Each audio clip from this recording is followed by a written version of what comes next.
Hey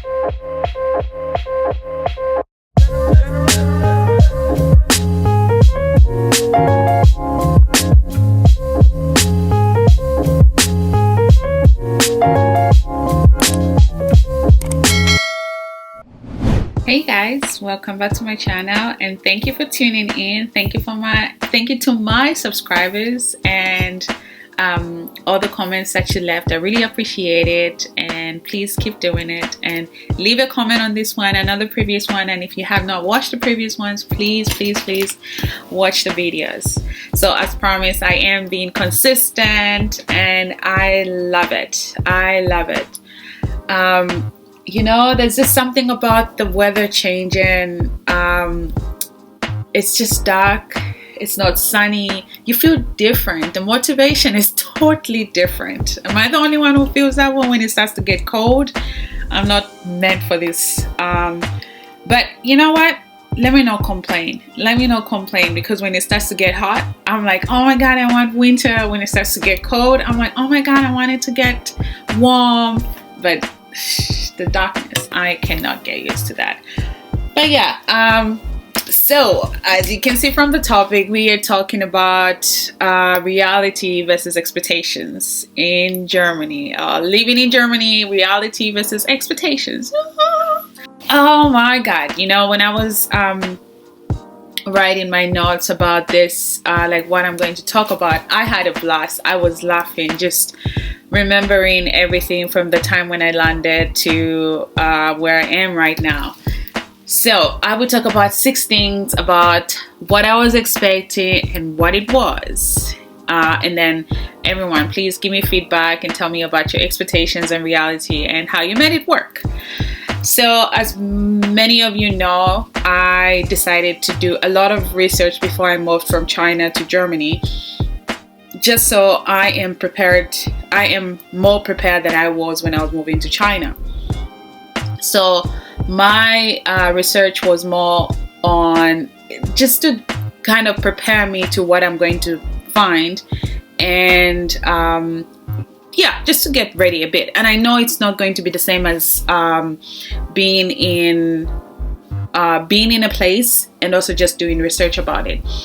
So first things first, number one, my expectations. So living in China and my expectations of what Europe is going to be like were totally different. Of course, I've been after research. So first of all, infrastructure.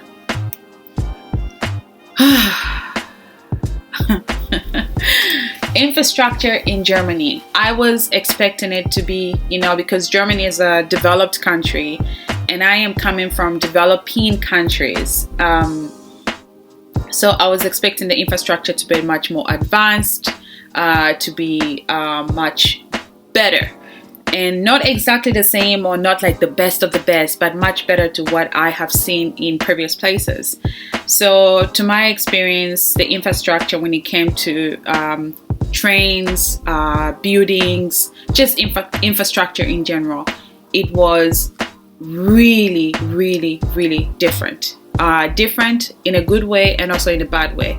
To my understanding or how I felt because Germany was a first world country, I was expecting the infrastructure to be much better. So from the time I landed at the airport to the time when I got to where my Airbnb at that time, I was so disappointed. I was looking outside the window of the train. I'm like, where did they drop me? Am I in Germany? Did I, like, what is going on here? The buildings were just, they just looked like I was like in the middle of nowhere. But of course, you know, from the airport to where I was going, maybe I didn't choose the right, or I didn't choose the nicer part of it. But I was not expecting it to be that old. You know, it was really old, and not like it's old and it's beautiful. It was just old, and there was just so much graffiti, and it was just not so clean. The train as well was so slow, so even when I was on the train, I was able to see the outside part of it. I was like, yeah, maybe this is not just the right part of it. But of course, even when I moved forward, the infrastructure was not as good as I was expecting, or as modern as I was expecting. So that's my first part of it. Of course, I'm not saying that the entire part of Germany was like that. Let's say I was in Berlin specifically. I'm talking about Berlin. There were some parts of Berlin that was so beautiful. The churches, the buildings, the museums were so beautiful. But the infrastructure in general, like I don't want to get to that point. Like the buildings for me were not as clean. Like when you're moving, when you're walking on the streets, when you're doing stuff, it's just not what I was expecting when I was going saying, oh, I'm going to Europe. I was expecting something much better, much cleaner, modern, but still having the old vibe of, Europe kind of infrastructure. But yes, of course, I guess they're strong. That's why they have stayed until this time. So yeah, so let's go to number two, what I was expecting. So of course, as many of you have heard that, oh my God, in Germany, things are slow, the bureaucracy, the paperwork. I tell you, I was ready for that. And I was like, yeah, it's the paperwork. They'll send you letters if you need anything, or if you need anything, it's going to take some time. But it was worse. The amount of paperwork that I was receiving in a week, in a month, I still have, I don't know, I'm still even scared to throw it just in case they say you need paperwork for this or proof for that. I have paperwork like this from everywhere: insurance, work, university, tax. I don't even know, my landlord contracts for something. Oh my God. So the bureaucracy, of course, we still hear about it. I was a little bit prepared for it, but the reality of it was it was too much. It was too much paperwork. People talk about it, but they don't. Yeah, and I say it was too much paperwork. Before, when you give me paperwork, like you have to fill in this, you have to read this, I was like, oh my God. But now I think I'm an expert on that. I am an expert on paperwork. Like, yeah, I'm good. That Germany prepared me for that. So not so much to talk about the bureaucracy, but if you have more information on the bureaucracy, please don't forget to just leave a comment, your experience on it. The third point I have already talked about in my first video 2 years ago was looking for a job, starting my career in Germany. When you are like researching about, oh, I'm going to Europe, I'm going to do my education, and then afterwards, of course, for most of us, we want to find a job and maybe settle there. And the job advertisements in Germany are crazy. Like there's a job. Companies, they are hiring. But I tell you, I think those jobs that they tell you that are just there are just for show, or I don't know who gets them. It's not easy. Of course, I was expecting that I would look for a job. It's not going to be easy, but it was so hard. It was so hard to look for a job. It was like some of the things that drained me in Germany. It's like looking for a job. Jobs are there, but what kind of jobs? Amazon. Like if you want to work in Amazon, you can start today. You can start tomorrow. Like those labor jobs, they are there. Like tomorrow you got a job. You can work in a warehouse. So looking for a job was really hard if you want to get into your career, you want to start working, like maybe you've done any program that you've done, but to get into the workforce was quite hard. So working for, like they would call them like lager jobs, and the warehouse jobs are available. But if you want to start your career, it's really not as easy as you would see it, or as easy as it is advertised. Honestly, it's not as easy as it is advertised. And when I say, you would send about not less than 300 CVs. Sometimes I know friends even now that haven't got jobs since they went to Germany. These are people that have their masters, they have qualifications, they have qualifications, they have experience, they have everything that you can do the job, but it's not as easy. It's really not as easy. So looking for a job is not as easy, and it was it was hard. But of course, if you watch my previous video, you will know that I still managed to get a job, but it's not as easy as it is advertised, or as is the expectations of you looking for a job. You will have to work hard, but the reality of it, sometimes it seems impossible. But the fourth point is about learning the language. So I was not really worried about learning the language because I'm coming from the land of people who don't speak zero English. So arriving in Germany, Berlin specifically, I knew that people don't speak English. People want you to speak German, especially when it comes to just the paperwork. If you're dealing with the government or anything official, it's much better if you're speaking the language. So I knew my expectations were, okay, I will have to learn the language, at least just to be polite and also just to integrate into the culture. And I'm ready to learn the language. But when I went there, I tell you, my morale was like, I didn't want to learn.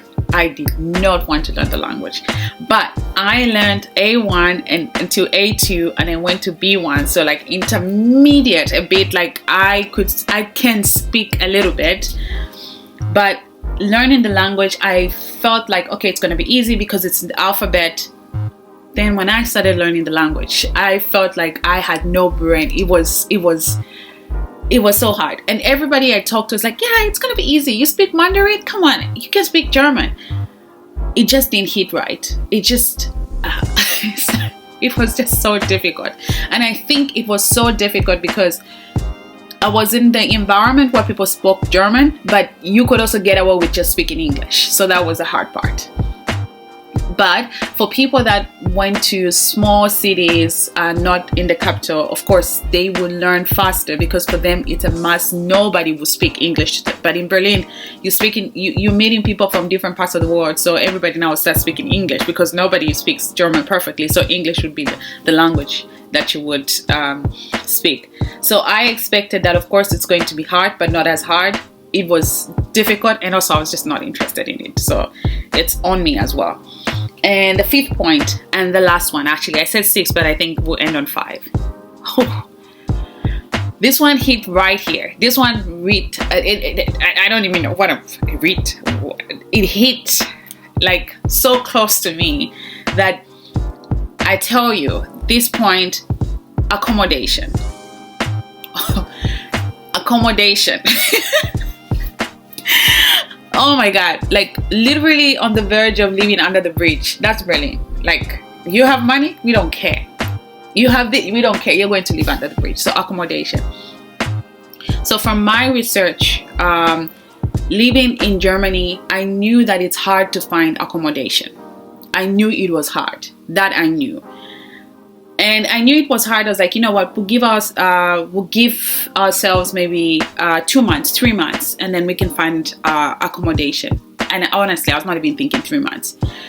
3 years, I still had no apartment. 3 years. I mean, I was not living under the bridge, of course, but 3 years was still not able to find an apartment. So why not? So of course, it's another topic. Just accommodation alone is another topic. But I lived in a place called Ewegegesut. Ewege is very, very, very, very common actually in Germany. And actually not only in Germany, it's very popular in Europe, big cities in Europe, like the capital cities in Europe. This is because housing or accommodation is very limited. There are so many people that want to live there, but accommodation is just,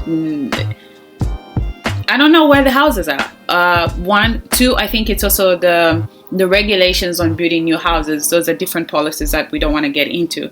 But I did not find a house for 3 years, just living in my own apartment for 3 years, no matter how much money you have. It's such a process. Finding a house is as hard as finding a job. I want to give you money, but you don't want me to rent your place. Why? Because you need so much paperwork. So in most cases, if you're living in Germany, you can only be given a job, or you can only be given an apartment if you have a job that you've been working for, like if you've been working at this company for a certain amount of years, and also if you are making as much as about maybe twice as much as the rent. So if the rent is 1,000, you have to make twice. You have to make 2 times more than your rent, if that makes sense. It's really hard to find an accommodation. It's really hard to find apartments. I have a friend very close to me who's been living in Germany for 5 years, has a job, and up to now they don't have a house. They're just living from one shared apartment to another shared apartment. So living in a shared apartment is really common in Germany. You would find a beautiful house. If you find nice people, it's nice, it's pleasant. If you find horrible people, it's not pleasant. But for people like me, I like to have my own space, and living with a lot of people was, I was like, yeah, we could live in a shared apartment, but living with a lot of people, and those people also have people coming in and out, is just not for me. And for 3 years, I still, yeah, I managed. I got out. I got out alive, but it wasn't easy. So I was expecting accommodation to be hard, but the reality was it was much harder. It was much harder to find a house in Berlin, or find an apartment in Berlin. And for people that have apartments, usually they're very tiny, they're very small, and they would live there forever. Because once you find that, you have to hold on to it, like the most precious thing that you have. You would go on holidays, you would go back to your country for 2 years, you still have that apartment, because you know once you give it up, you will never find another one. It's much easier to find accommodation if you want to live really far from the city center, where you have to spend maybe 45 minutes or an hour to get to work, or to wherever you have to go. But still tried that. It was still very hard. But yeah, so my expectations my expectations versus reality in Germany, and definitely there are more. Let me know how you let me know about your expectations, where you live, whether in Germany, wherever you are in the world, and how that played out for you, and how you managed to just live with those expectations, and then live with the reality that you found wherever you are. And leave a comment and let me know how it goes. And again, thank you for watching, and don't forget to subscribe and share this with your friends. Thank you.